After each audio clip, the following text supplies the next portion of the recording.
Look at these animals. They're incredible. Coming up here on Good Morning America on this Sunday morning, Ron Claiborne taking us on Ron's amazing adventure, as we call it, to a town that is so overrun with polar bears that they've now put systems in place where they airlift them out of town. Look at that.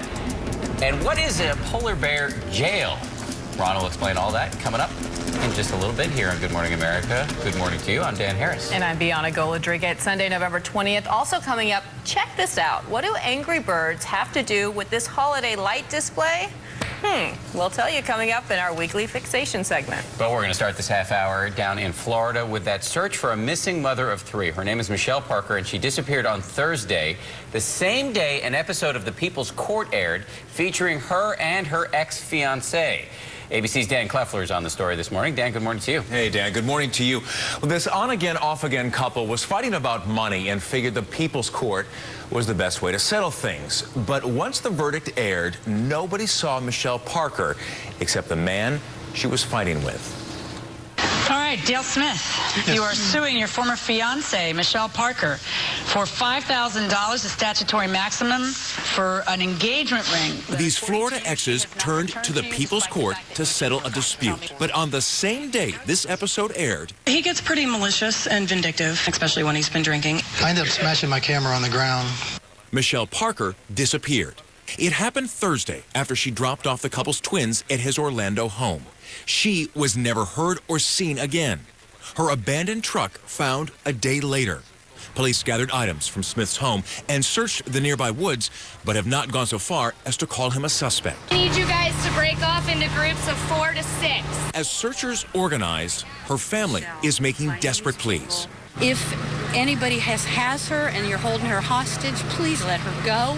Let her come home so she can raise her babies. In their argument on the show, Parker revealed deeper conflicts in their relationship. He shouldn't have put his hands on me, and he shouldn't have put his hands on me prior. He shouldn't have left me 3 or 4 times over the past year and a half that we've been together.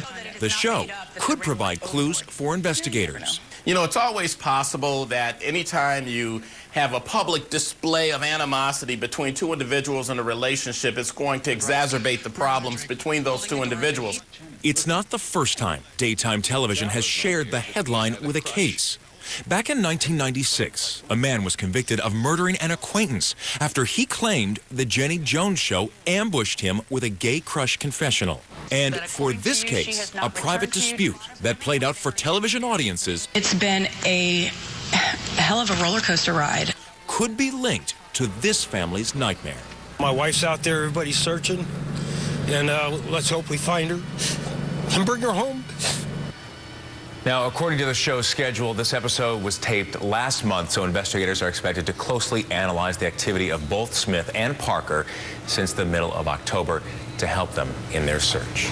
Tough story, Dan Kleffler. Thank you. Let's check the rest of the morning's headlines once again with Ron Claiborne before he gets to his polar bear story. Looking forward to that. I am. Good morning again, Dan and Bianna. Dan, good morning, everyone. In the news, the University of California at Davis is launching an investigation after a video of students getting pepper sprayed by campus police went viral. The school's chancellor called the images chilling, but she is resisting calls for her resignation.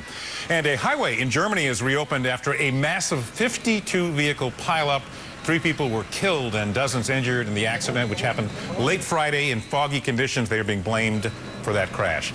And Target is the latest company to drop one of the nation's largest egg suppliers after an ABC News investigation revealed cases of animal cruelty at its farms. McDonald's says also cut off deliveries from that same supplier.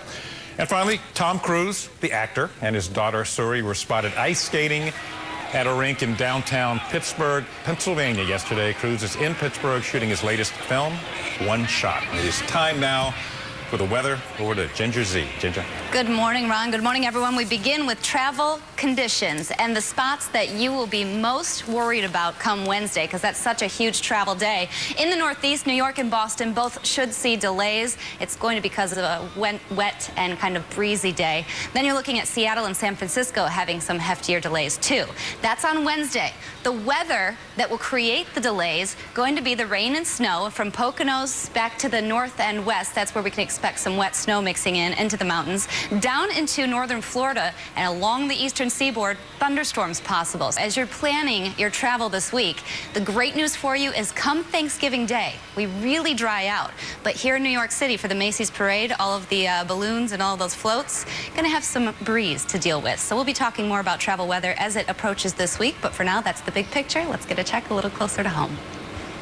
Meteorologist Amy Freeze here with your AccuWeather forecast. Today we'll see more clouds in the area, but temperatures will also be on the rise. 51 degrees currently, a high of 63 in New York City this afternoon. Tomorrow bringing it down to the 50s with a passing shower. Rain at night Tuesday into Wednesday, and dry for Thanksgiving Day. Have a great one.